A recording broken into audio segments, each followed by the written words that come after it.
Are you looking for the history seminar? Yeah, lessons here. How do you get up here with a wheelchair? I believe there's an elevator in this building, isn't there? Brandon will help you track that down. So. I'm not sure where that is, but or how you would get in. I don't know. There's got to be a way around. Sidewalk probably around to the back side.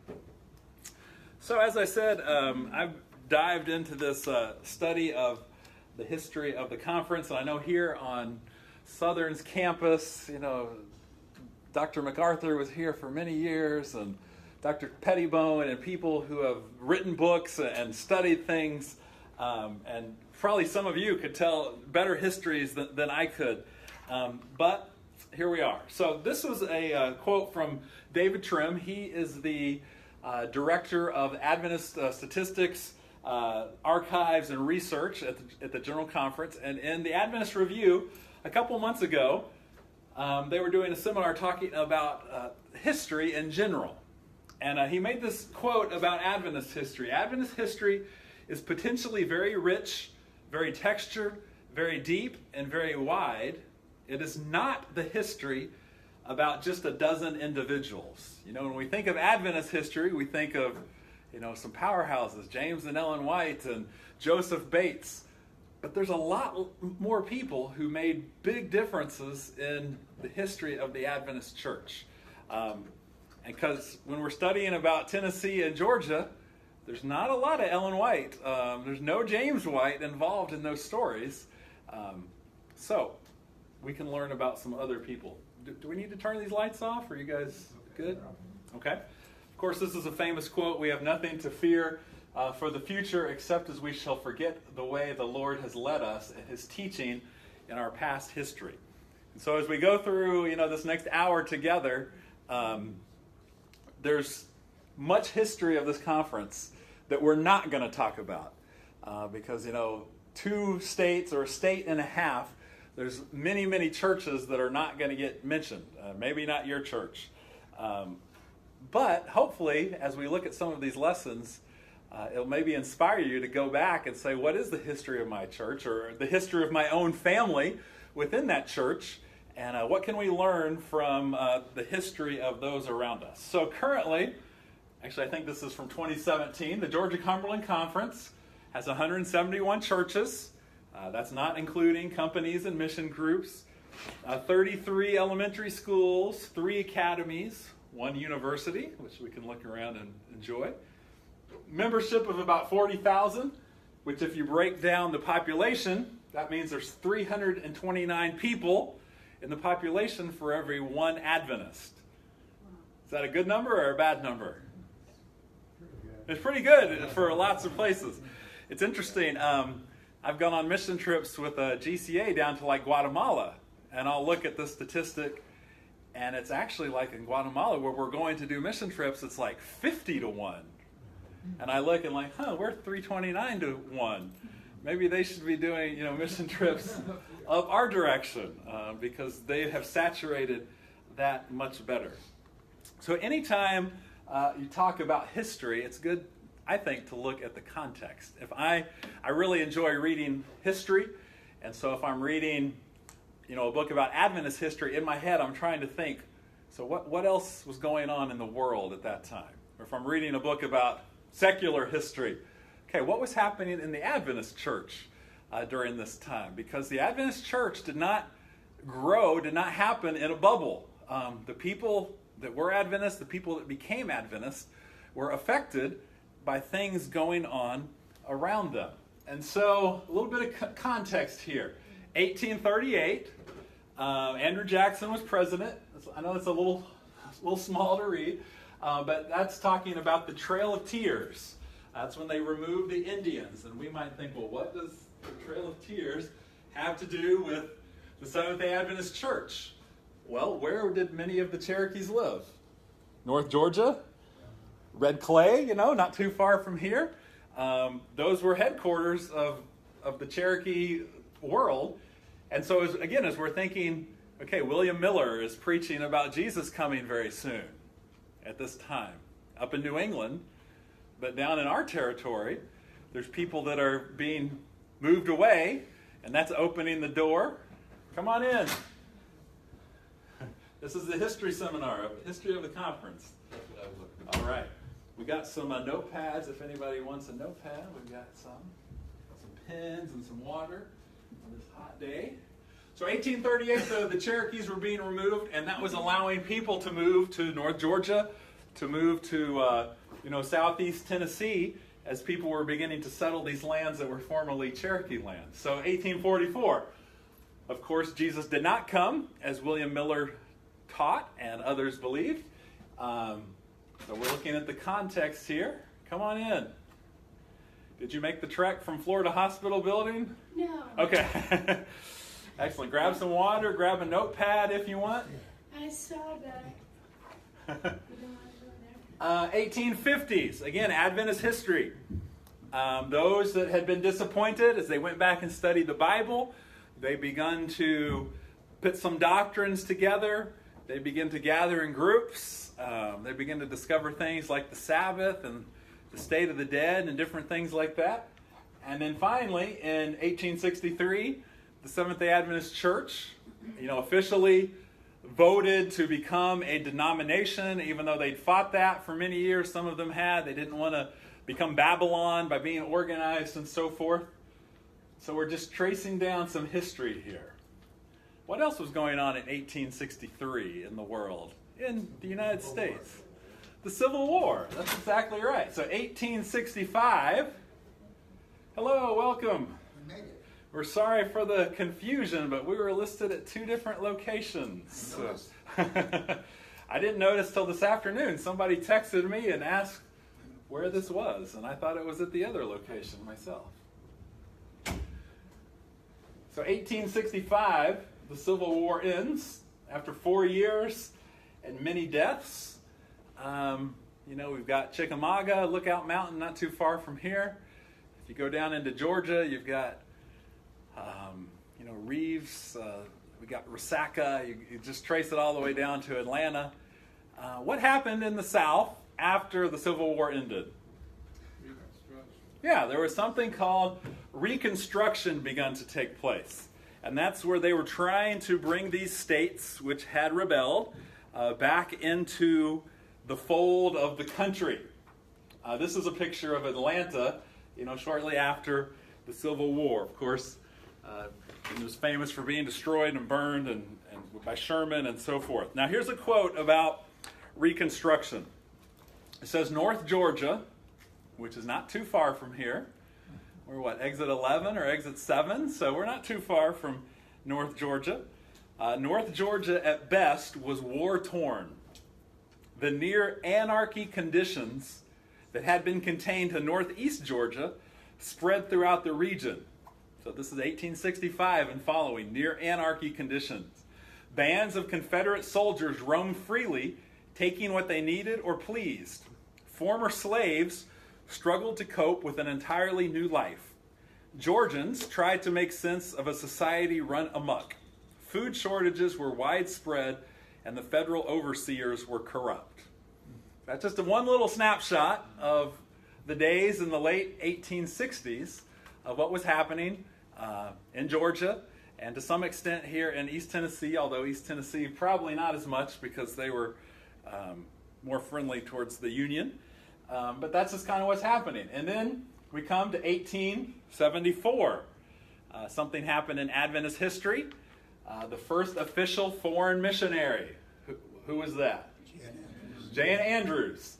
There's a statue of him in front of Pioneer Memorial Church on the campus of what school? Andrews University. He's got a school named after him. He went in 1874.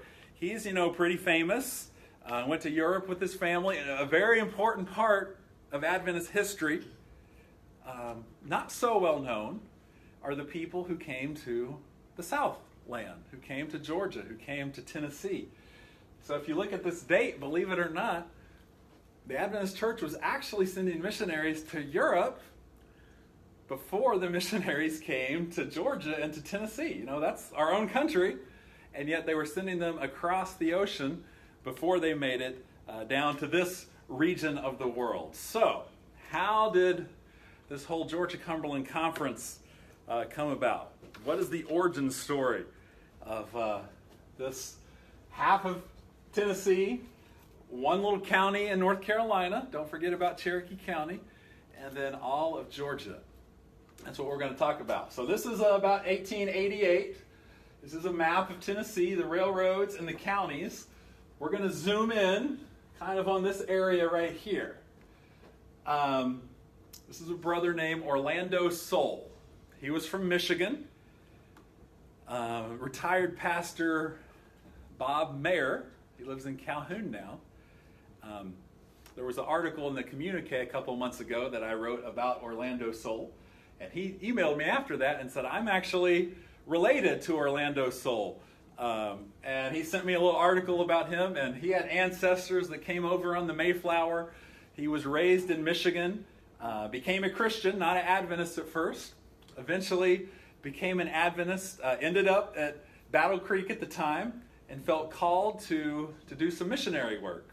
And so he, in his missionary work, came to East Tennessee. There was a lady who had moved from the north to Tennessee for her health reasons, and she came and said, we need some help down here in the south. And so Orlando Soule made his way to Bloodsoe County. Anybody familiar with East Tennessee? So Bloodsoe County, I want you to notice, here's Pikeville. This was kind of his main base. If you can think of where you've been in Tennessee. Let's see, this is a bigger map than it is on my computer. So let's, we got Dunlap right here. So you probably heard of some Dunlap. Dayton is over here. Right here, what's this?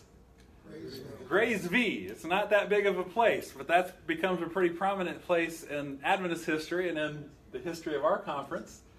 So there's Graysville. And then way up there at the very top, there's a little, right under it says Bee Creek. Bee Creek. So we need to kind of pay attention to Bee Creek, Pikeville, and Graysville, because this is where some action took place. Orlando Soule, you can read in 1876. You can go to the old Adventist Review at the time. And in March and April, he did meetings in Bloodsoe County. So he's in Pikeville. And so over about a month and a half, he did 39 lectures. He said 20 have signed a covenant to keep the commandments of God and the faith of Jesus. In fair weather, I spoke 11 times a week. So he was keeping pretty busy. And visited 2 to 6 families a day, journeying 8 to 12 miles. So he's walking, probably by foot, maybe on a mule or something. But in order to visit 2 families, or maybe 6 families, he's having to travel, 8 miles or 12 miles. So what kind of setting was this? Well, a little bit later, about a month later, a brother came down named D.M. Cainwright, who unfortunately is more famous in the Adventist Church for leaving the Adventist Church and kind of beginning to attack the Adventist Church. But at this time, he was one of the premier evangelists. So this is what D.M. Cainwright, he was coming to visit Brother Soule down here in Pikeville.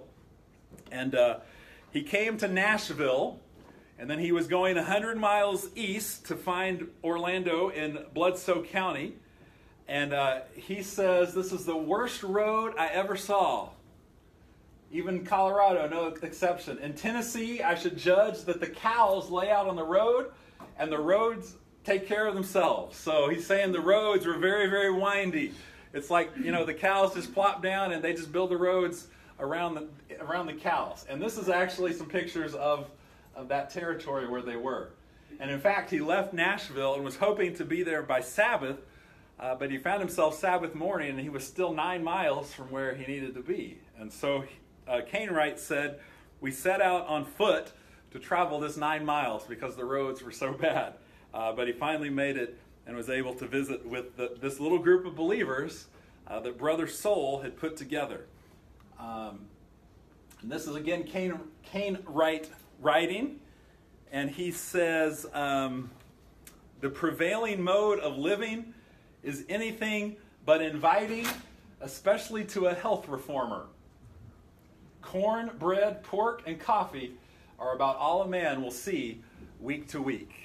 And so, people who are trying, this is 1876, so shortly after Ellen White's held the vision, and he's talking about the eating conditions of people in the South. And he goes on and says, with very few exceptions, no fruit, no sauce, no vegetables are seen on the table. So that's just kind of the setting that he found himself in. Are these quotations from the Review and Herald? Yes, they're from the Review and Herald. Let's see. I do not have that written down in here, but if you send me an email, I can get you those quotes, the references. But yes, these are all from the Review and Herald. And at the very end, I'll show you a way that you can look up and begin to discover some of these things for your own personal setting.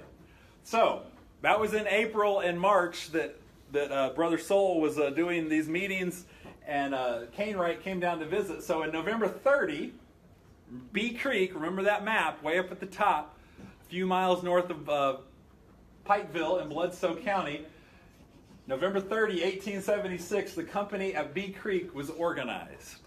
And one of the people that became a part of that church was a brother named P.D. Moyers. And P.D. Moyers eventually became the first, or one of the first at least, preachers in the South who was born in the South.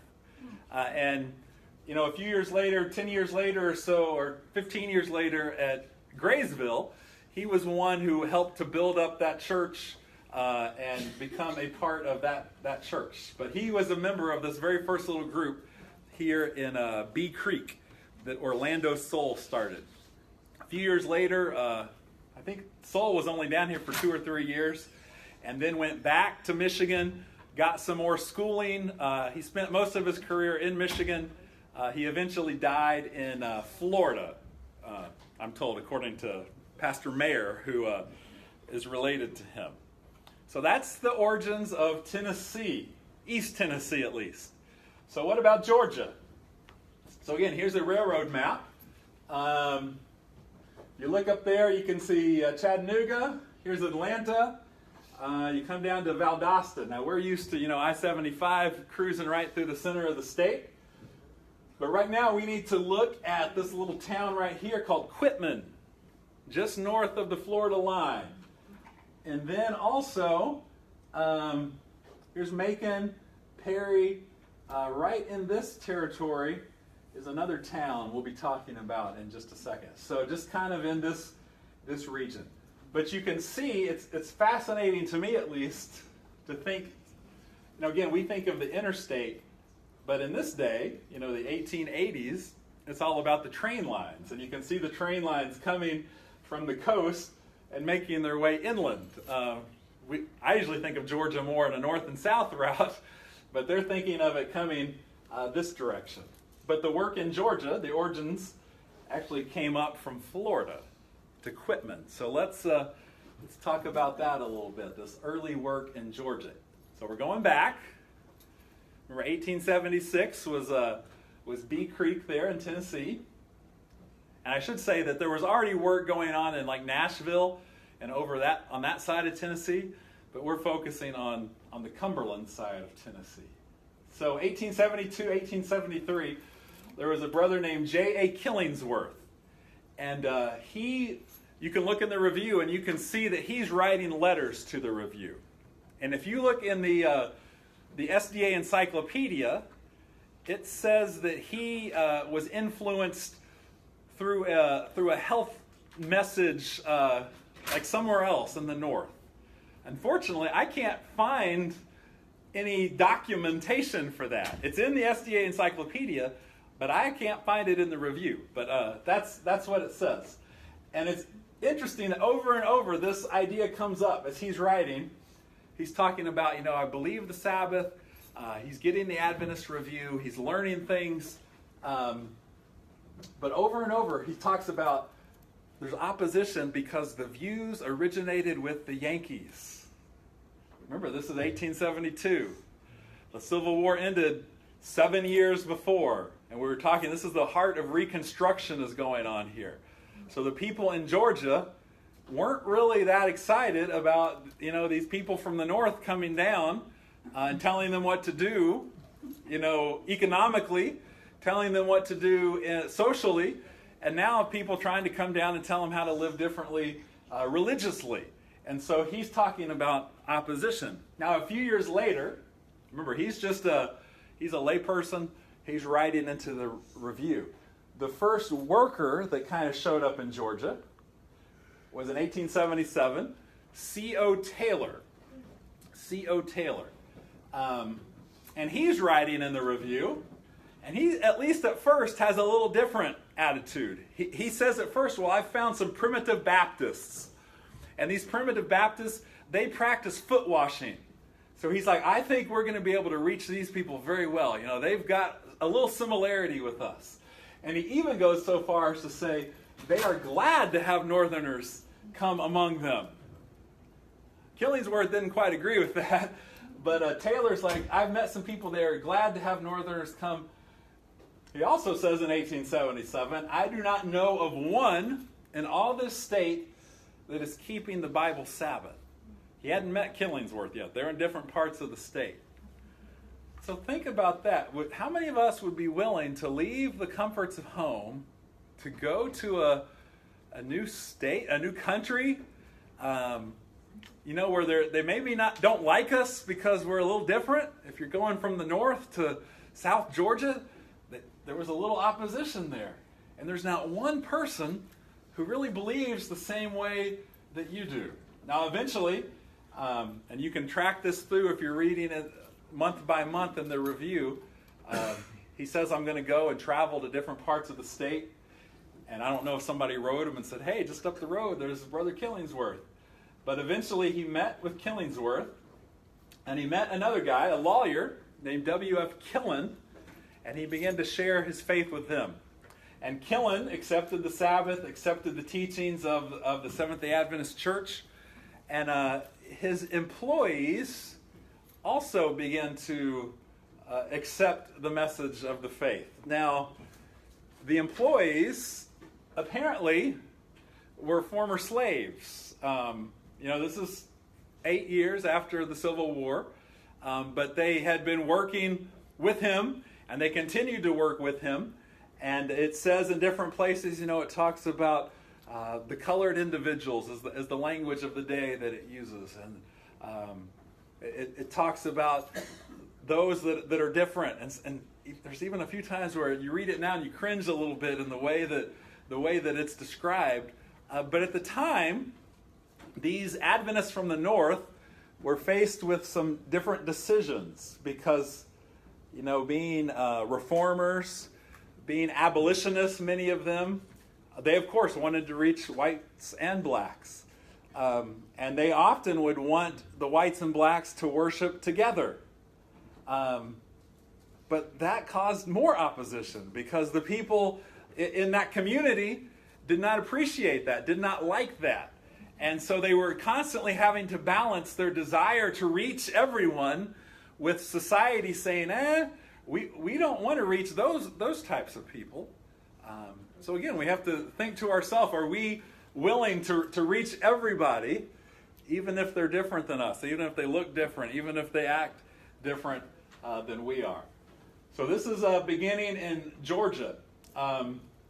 This is the town of Quitman. Remember, it was way down low, just above the Florida border there. It's hard to read this. I looked as close as I could. I didn't see any listings for the Adventist church, but this was where the first Adventist church eventually formed. Now, there was that other town. Remember I said it was up by Macon, a little to the west of Macon, and that was the town of Reynolds. November 1878. I guess you could say the first camp meeting, kind of. The first general meeting of those in Georgia who keep all the commandments of God just closed. One was present from Houston. This is county, Houston County. One from Bibb County and two from Spalding County.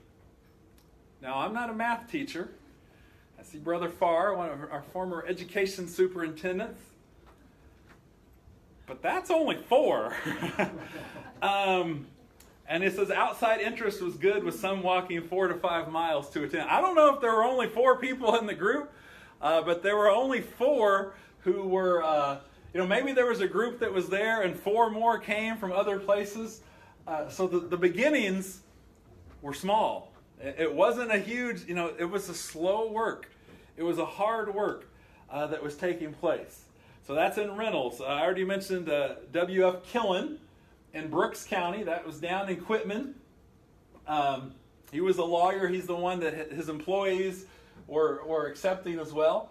And in 1882, in the review, it says this will be the first Seventh-day Adventist church in Georgia. So April 18, 1882. Now, if you look back, if you're looking in the review, in 1878, they had also organized the church, or at least partly organized, but it appears that people moved away, or some gave up, or died off, or whatever happened, and so they had to kind of reestablish that a few years later. But that's where things are getting going there in Georgia. So the next place where big things kind of started to happen was in Atlanta. This was a picture I found. It says North on Pryor Street. That's the title of that picture. Pryor Street. All right. Charles Curtis was a colporteur, a literature evangelist, and he was, up in Berrien Springs, or I guess still probably Battle Creek at that time, and there was another gentleman. Ooh, what was his name? It was the Engelbergers. There was a family called the Engelbergers, and they were called to lead a mission in the city of Atlanta. And they came, and Curtis was going to be their assistant. But after about 5 weeks, the Engelbergers got sick. Their health broke down, and you can trace them through the review. They ended up going out to like Colorado, a lot cooler, a lot drier air.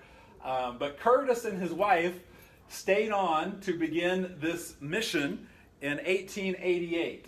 And it was a large dwelling house. It was on Jones and Pryor Street. So this is about the same time. This is what Pryor Street looked like. I'm not sure if this is the right street or the right part of Pryor Street, but they had a large house there, and they gathered people for 20 different people, 20 different workers, literature evangelists, health missionaries, and they had a big room that they could meet for Sabbath school as they were just trying to begin this work that was taking place.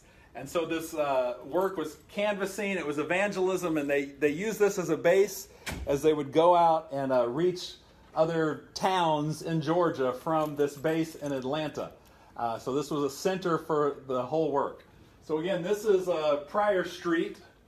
So you can see some pictures of homes. I don't know if those are the homes, but somewhere on this street was a home where 20 Adventist workers gathered together for the purpose of reaching the city of Atlanta. Eventually, because of an economic downturn, that mission ended up closing. But it was in 1889 that eventually a church was organized, the first church of Atlanta. It wasn't too much after that the second church of Atlanta, which was called a colored church, that opened in Atlanta as well. So again, remember, they're trying to reach everyone, and they were having this balance about whether they could reach people together or they could reach them separately. So that's kind of the origin story for East Tennessee and Georgia. Any questions about that? I may or may not know the answer, but a key thing that as you're studying the history of Georgia Cumberland Conference that continued to come up was the Sabbath persecution that took place in multiple different places as people were trying to work. And of course we recognize that that's still a thing that happens today. And maybe, maybe now today when we think of persecution, we think of other countries. And so that may not be the best word, but definitely harassment that was taking place. The first was in Quitman, remember, way down in South Georgia, 1879. So very shortly after the Adventist message got there. There was a brother named Samuel Mitchell who was imprisoned because he was working on Sunday. He was working on Sunday.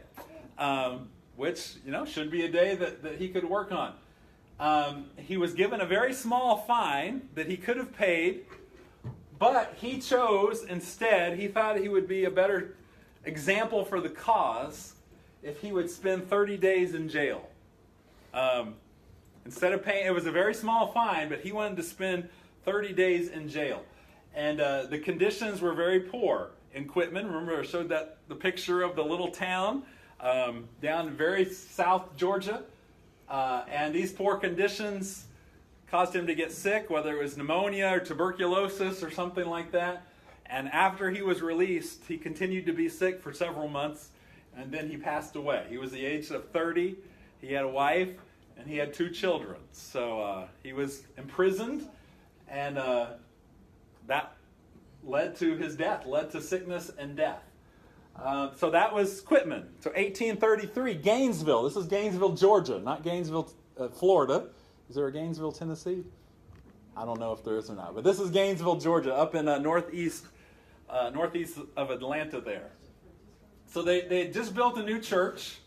W.A. McCutcheon was the evangelist or the preacher. E.C. Keck came from Michigan to start a school. And I honestly don't know if this is Keck or McCutcheon. I don't know.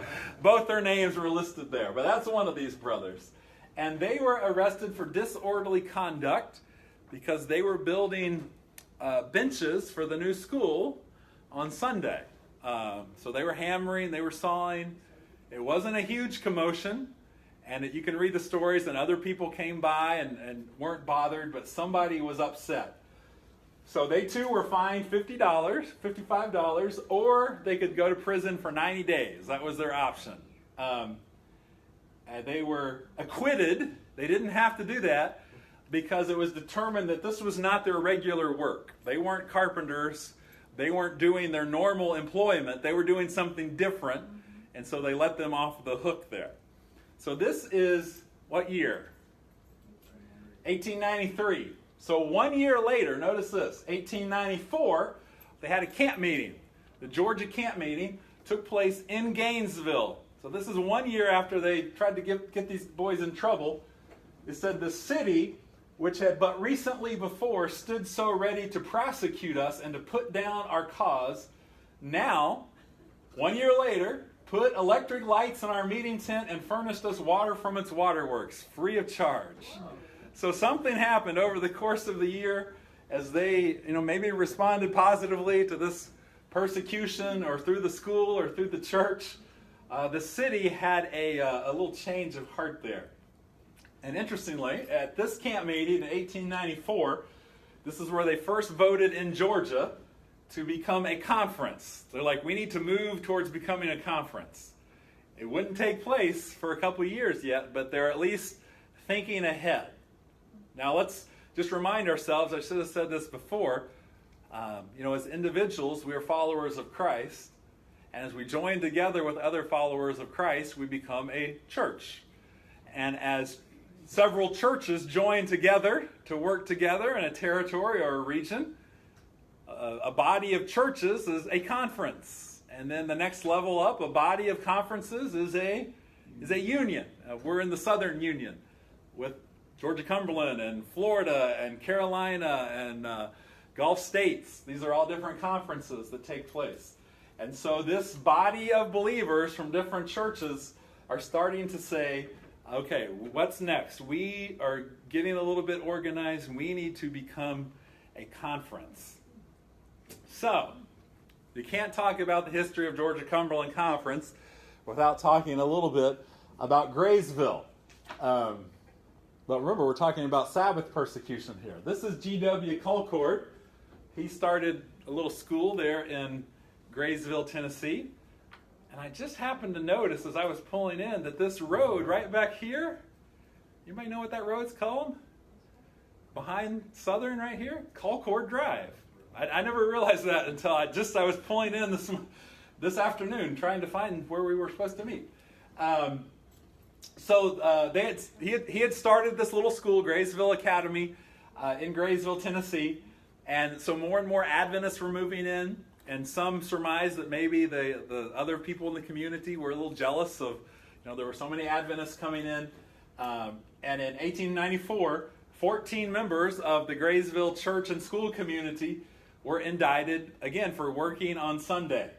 And some of those included Brother Colcord, his son, Professor Colcord, and Brother Sturdivant. I don't know how to say that, but he was basically the boys' dean of the school there. But he was another one that was arrested. Some of them were students as well. And the judge of this case, all of these cases were in like the state papers. The ones in Gainesville was in the paper in Atlanta, other papers throughout the country, because people were seeing that religious liberty was endangered here. And the judge in this case in Graysville, it says, candidly admitted the force of their arguments. So he was on their side. The injustice of the law and the malice of the prosecution. But he said, according to this law, as it is written, there has to be a punishment. He didn't agree with the law. He thought they were wonderful people. And so they were fined $2.50. Just like some other folks before them, they refused to pay because they didn't want to admit that, no, we hadn't done anything wrong. And so they were put into prison for a while. And because of that, for at least that semester, the Graysville school was closed because the teachers and the deans were in prison. And some of the students were in prison. And so this was kind of a thing that was going. Arkansas was another place where people were being arrested and forced to work on chain gangs and different things like that. So just a little bit more about Graysville since we brought it up. Graysville Colcord started the school in 1904. A sanitarium was built. In 1916, a fire happened and it destroyed the girls' dorm. And that's when they moved to a little town called Thatcher Switch, right here on the railroad, which is now known as Collegedale. And if you read the stories about when they first came to Collegedale, it was very primitive. They were living in tents. Here on this very land that we're at, that we are here, and that was the starting of this school, which is so instrumental in the history and the growth of the Georgia-Cumberland Conference. I've been working with the youth during camp meeting down at Collegedale Academy, and they have, it's not quite this big, but a big sign in their lobby which talks more about the history of Graysville. Because, of course, Graysville Southern Training School came here, and that was the founding of Collegedale Academy, of Southern Missionary College, Southern Adventist University. Southern College when I was here back in the day. Do you have your hand up? Yeah, I do. O.D. McKee went to school there. Okay. Because my grandmother lived next door, and he would come eat breakfast at her house every morning. Oh, wow. Yeah. A lot of my family's from the Graysville area. Uh-huh. Yeah, I didn't know if you were going to throw any other names that were going to come up. Yeah. No, I don't think so for Graysville. We could do a whole thing about the history of Graysville. There's a whole book. Yeah, there's a great book that Pettibone wrote. It's in the library here. Some of your churches may have it. It was the 100th anniversary of Southern, and it goes into that full history. So it's just a fascinating history of that little town. We showed it on the map, close to Bee Creek, close to Pikeville, where the Adventist work started in East Tennessee. And it started in Graysville and came here. I actually have a church member at the GCA church she's an elderly lady, but it was her parents or grandparents lived in Graysville, but they weren't Adventists. So it's fascinating to talk to her. She's the other side that's persecuting the people, I guess, maybe. So that's all we're going to talk about Graysville. Like I said, we could do a whole seminar on Graysville and have lots and lots of stories. But somebody that was instrumental in the conference work was R.M. Kilgore. He was the leader of District 2. District 2 was the southern part of the United States. They didn't have unions yet. So he was the president of District 2. And he came down and put the headquarters of District 2 in Graysville. And Graysville, when they built their church, it says this is the nicest church in all the South. And, they've got the most tithe in all the South. And he brought with him a young gentleman by the name of Arthur Spalding, who worked for him as a secretary who was a student at Graysville. Of course, we've got a school just over the hill, Spalding Elementary School. Became a great person for family ministry, for young people and so forth.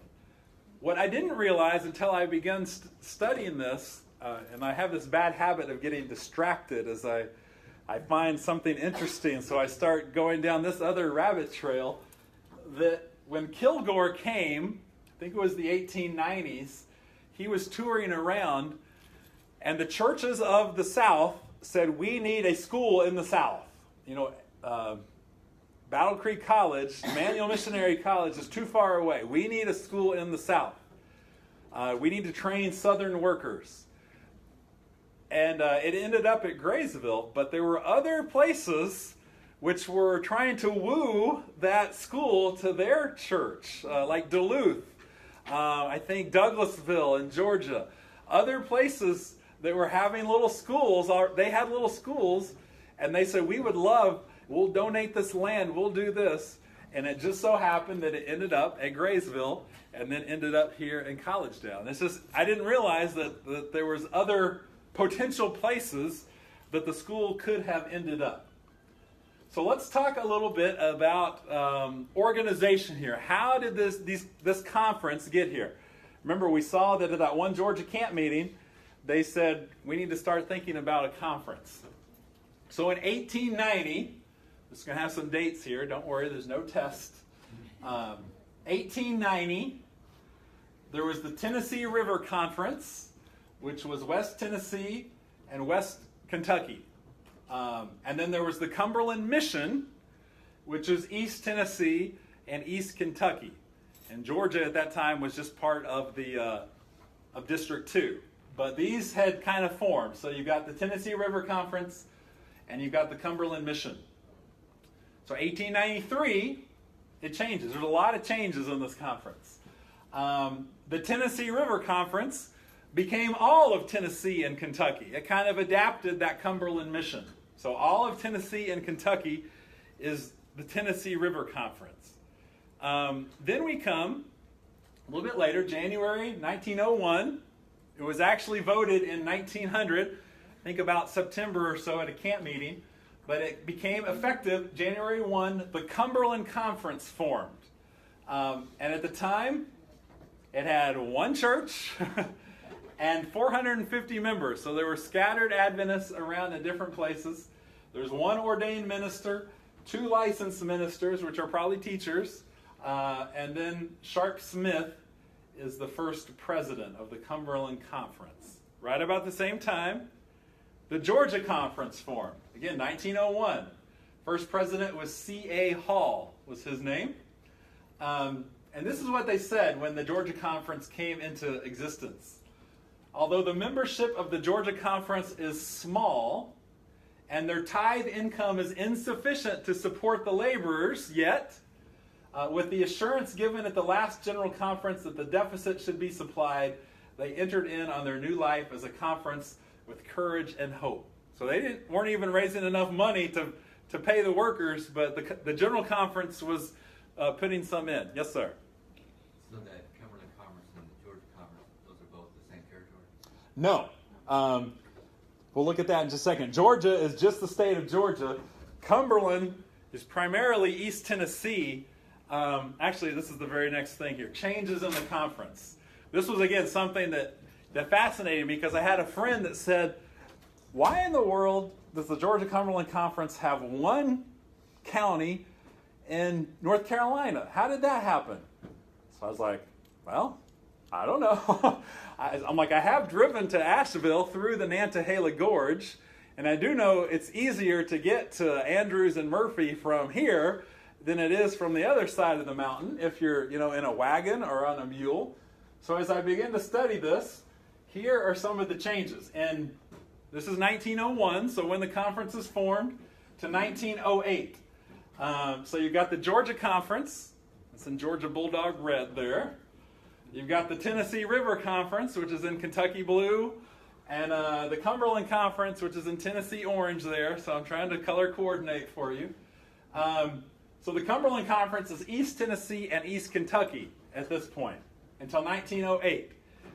In 1908, that Tennessee River Conference went and stole the other half of Kentucky back. So it left Cumberland with just East Tennessee. And then Georgia has Georgia. And as you trace through this, through the SDA yearbook is the place to find this. It'll tell you where the conference office is. The Georgia conference office is always in Atlanta. The Cumberland conference office, when it was back here, the conference office was in Louisville, Kentucky. When it came to here, it moved around, and apparently it was whoever was the president. You know, it might be in Graysville, it might be in Knoxville, it was in Chattanooga, I think it was in Cleveland for a little bit, so it just moves around. So this is 1908. 1910, Tennessee River felt bad for Cumberland, and so they gave 3 counties back to the Cumberland Conference. And the Cumberland Conference also got about, 8 counties or so in Georgia. And in the SDA yearbook, it says the Cumberland Conference. And it'll say the counties with the western border of, and it'll list all those counties. And it'll say Georgia. The Georgia Conference is all of Georgia except for the states or the counties that belong to Cumberland. And in Cumberland, it lists those counties. Now, another change is going to take place here. From 1910 to 1932, the Cumberland Conference grew again. They had given some of these counties back, but at this year they took even more counties from Georgia, and they got 18 counties in North Carolina. So I didn't know, but for a little while, Pisgah was actually in the Cumberland Conference. I had no idea. And Pisgah was in existence at that point in time. So again, you can see the Tennessee River Conference, which is now the Kentucky-Tennessee Conference.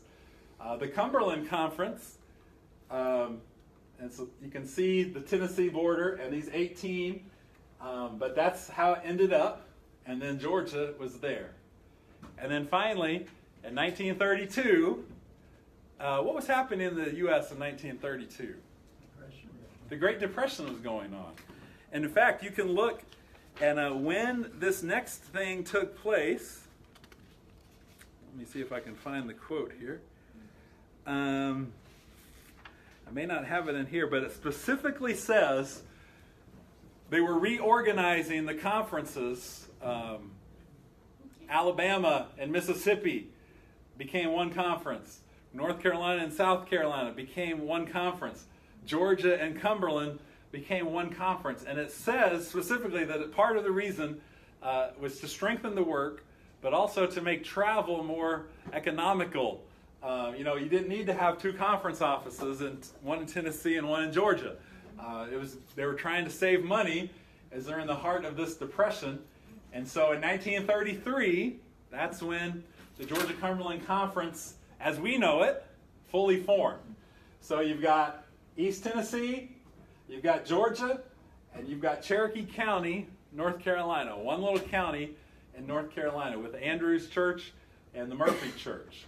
And that's how we are today. So in 1933, when this formed, there was about 2,500 members. The headquarters were in Atlanta. The first president was H.E. Lysinger. And in 1946, just about 13 years later, the regional conferences formed. So that means all of the black churches, the African American churches, the ones in Tennessee went to one regional conference. The ones in Georgia went to another regional conference.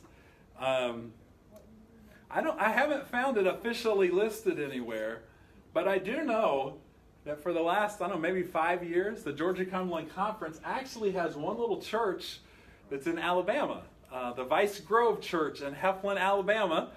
Pastor Sam Ball is from there. He was pastoring right across the state line, and his family members, who weren't Adventists, many of them, they started a church there, and it's a part of our conference, even though it's in Alabama. But I don't know if the whole county belongs to our conference or just that church. But that's what our conference looks like at this time. If you remember that graphic at the very beginning, it's like 46,000 members. And 170 some churches and so forth. That's kind of where our conference came from. And there's so many incredible stories and so many people. But people often ask, we talk about the heroes of the Adventist church that we know about. What about, Ellen White, James White? James White had already passed away by this time, but Ellen White did visit our conference on 2 occasions. It's actually the same trip. But in 1904, Ellen White was living in California, and she's traveling by train to Washington, D.C. to go to General Conference. And this is the train station in Atlanta.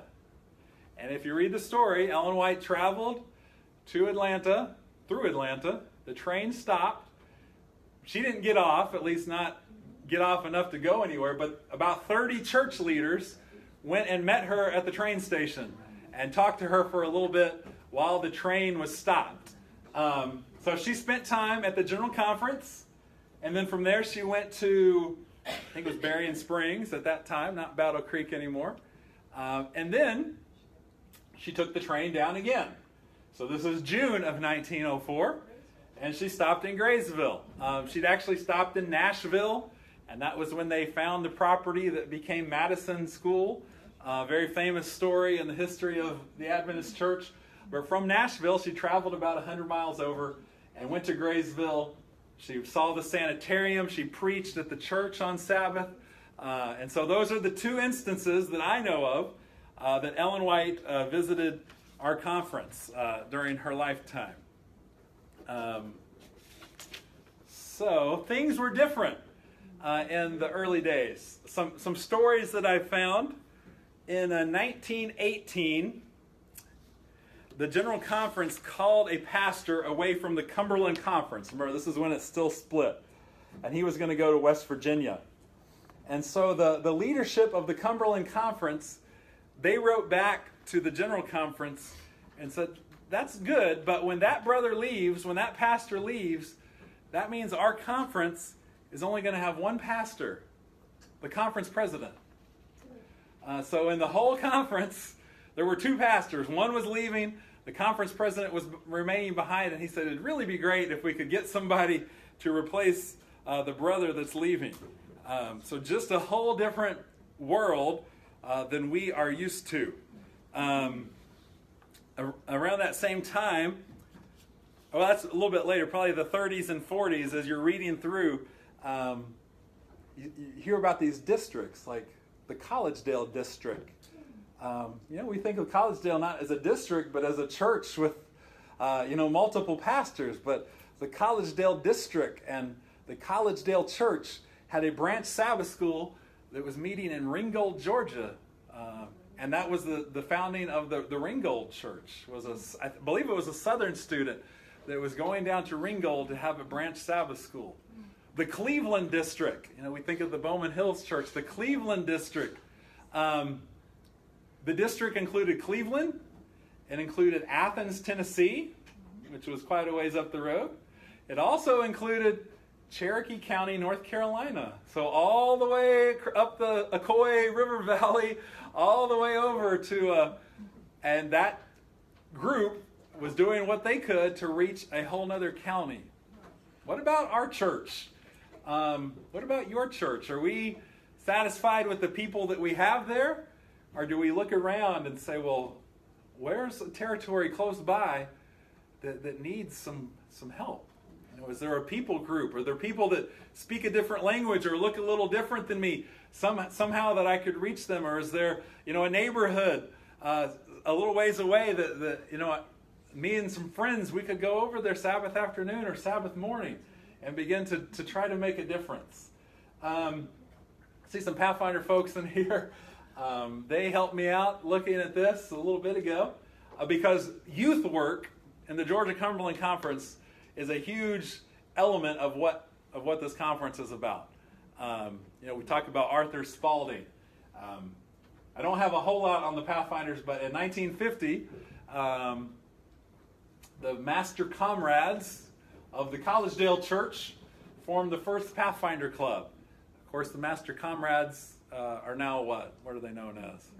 master guides. Because you can imagine in 1950, in the heart of the Cold War, that comrades was not the best words to be talking about each other as, if you wanted to reach. I don't have time. I'd love to get into the history of Reeves, Georgia. That's where Georgia Cumberland Academy is. But that's an incredible story of lay people starting a farm and a school. A lady by the name of Mrs. Hurlbut, who got advice from Ellen White. She was from California, was very wealthy. And Ellen White said, okay, here's a place to go. She wanted to start a school like Madison School. So she ends up in Reeves, Georgia, which is just outside of Calhoun. Reeves Station Road. No, you're not on Reeves Station. You're on Switch, aren't you? Yeah. But Reeves Station Road. You cross the railroad tracks, you go to Georgia Cumberland Academy. That farm that my grandfather as a little boy was on in the 1915 or so. He was there for a summer or two with his family. That eventually became a sanitarium. It eventually changed hands, and the conference bought it. It became Georgia Cumberland Academy. And if you read the stories of how Georgia Cumberland Academy started, it was about the conference, the whole conference, saying we need a school, just like there was Graysville, just like there was Collegedale. And they're raising money all the time. They're raising money to do this for the young people. Anybody was alive for the penny campaign in here? They were building some buildings there at Georgia Cumberland Academy, and they donated pennies. They were collecting millions and millions of pennies, like $30,000 worth of pennies. And if you read the Southern Tidings about that, it says this was one of the greatest events in the history of our conference. And the biggest donors of pennies was the Collegedale Church. So it's a group of people working together to make something incredible happen. But we don't have time for that. That's a whole other seminar in and of itself. So the youth camp, that's kind of a big thing in our conference. Now, in like the 30s and 40s, the conference would rent a camp for a week or two, and you could look through, and it would talk about, okay, come to junior camp. There's this 1 week for boys and 1 week for girls. And one of the places was in Chipley, Georgia, which is down kind of by Callaway Gardens in that part of Georgia. Then in 1955, they bought about 200 acres in the very, very northeast corner of Georgia, right there where Georgia meets with North Carolina and South Carolina. And they had a church called Camp Cumbigay. Georgia Cumberland. You think of the camp in the Carolina Conference. What's the name of that camp? Nasoka, North and South Carolina. Nasoka. Alamisco in Gulf States. Alabama, Mississippi, Alamisco Conference. So we're just following suit here. Cumbigay, 255 acres with a little spring.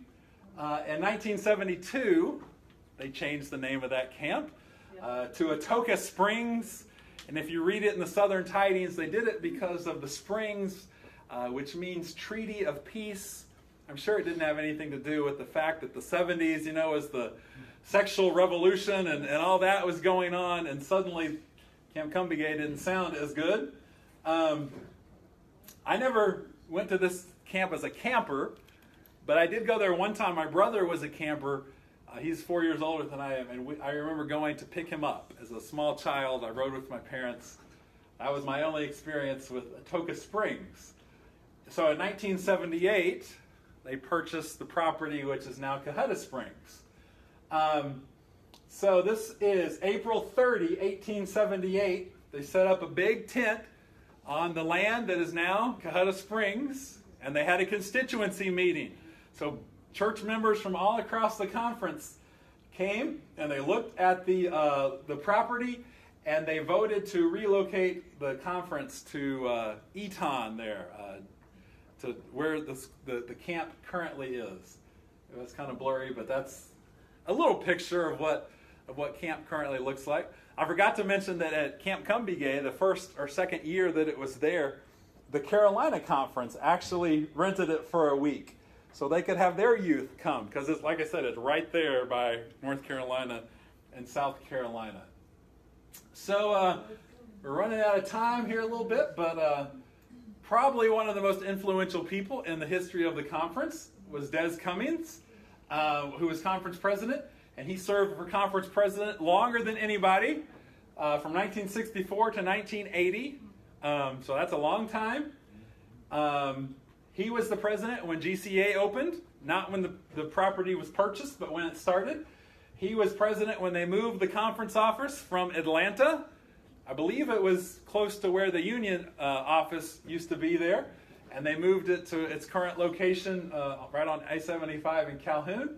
He was the president when they purchased the Cohutta Springs property. So some big things were taking place during his time as conference president.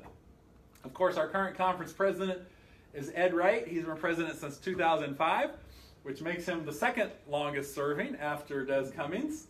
That was when he became pastor of the Collegedale Church, and there he is now. So he still looks like he's 35 to me, but he's changed a little bit over the time. So some stories real quick. Like I said, there's so many cool stories, but Pine Mountain Valley is in Georgia, down by Callaway Gardens. LaGrange is in that region as well. In 1955, the Pine Mountain Valley Church had about 100 church members.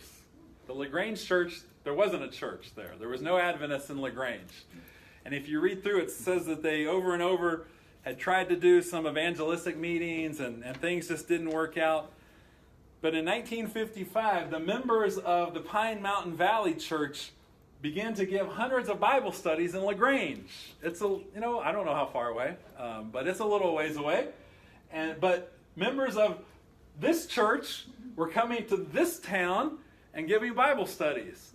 And then this gentleman, Fortis Dedamore, a very famous Adventist evangelist. He was actually an evangelist in Texas at the time, but he was borrowed by our conference, and he came and held evangelistic meetings in LaGrange for several weeks, and they had, I think, 9 or 10 baptisms when he was done, and then one of the conference president or vice president went down to continue meetings, and now it's LaGrange Church, which has over 100 members.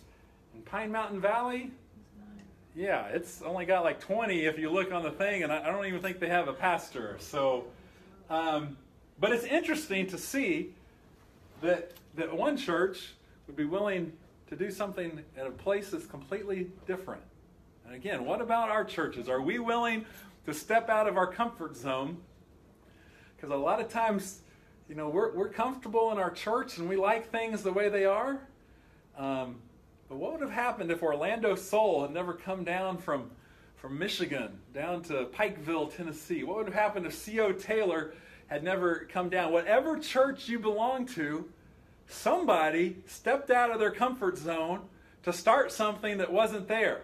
It might have been a long time ago, but somebody started. When I was teaching Bible at GCA, I would always ask my students, do you know the history, the Adventist history or the Christian history of your family? Who was the first Adventist in your family? And I would say, if you don't know, you need to call Mama tonight or call Grandma tonight and ask them. Because maybe that student, maybe you're the first one in your family, but maybe your great grandma was Ellen White. I don't know. But somebody, at some point in your family history, somebody knocked on a door and gave them a voice of prophecy lesson. Somebody said, hey, why don't you come to church with me? Somebody said, why don't you come and hear Fortis Dedamore or Jerry Webb or somebody else do an evangelistic meeting? And that made a difference in your family, and that's made a difference in your life. What are we doing to make the difference in somebody else's life? So another story here. Southern Missionary College Jail Bands, 1967. This is from Southern Tidings. This says, jail band leaves the campus of Southern Missionary College to visit one of the jails and workhouses. 2 students team up, one playing the accordion while the other reads poetry. I'm not sure that would work today, but it might. I'm not sure that Southern students could get into a jail to do ministry. But in this time period, this was a big outreach here on this campus to go to the jails around this area. And what I found fascinating was that through this ministry, several people were baptized. And how I came across this story, I was actually not studying the conference for this one, but a young junior theology student named Ralph Ringer and somebody else, they had somebody that wanted to be baptized. And so they asked a local pastor if he would be willing to baptize him. And they ended up finding the pastor of the Cleveland church, not Bowman Hills yet, but the Cleveland church, who happened to be Ron Halverson, another famous evangelist. So here's Ralph Ringer. This is a few years later. And I believe this big dark guy in the shadow is Ron Halverson. And I was actually looking up information on Ron Halverson. And what's fascinating is that both of these gentlemen ended up being the evangelism coordinators for the Southern Union. Ron Halverson did it for like 25 years, and Ralph Ringer followed him as the evangelism coordinator. But here they are, a young college student, a young pastor, and they're willing to go to a prison. What did Jesus say? I was in prison, and you visited me. And they went on to do great things for God. Here's a just for fun picture. Like I said, I got really distracted. I'd find a picture of somebody, and I'd send it to them. So here's Ken Rogers, our Southern Union youth director, used to be the youth. This is Dave Kress.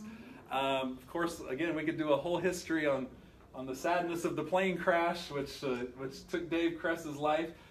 But this is in 77, 78, 79 era, when they were here at SMC, Southern Missionary College. So you just see some familiar names, familiar faces. Here's another one. Grant Tuttle Jr. I don't know if you know Grant Tuttle, but everywhere I see Grant Tuttle, he's from here in this area. He's always taking pictures. He comes to GCA alumni, he's taking pictures. He's at the Pathfinder Camporee, he's taking pictures. He's at the triathlon downtown, he's taking thousands and thousands of pictures. Where here he is, I believe pre-high school. This is 1963, so GCA hadn't even opened yet.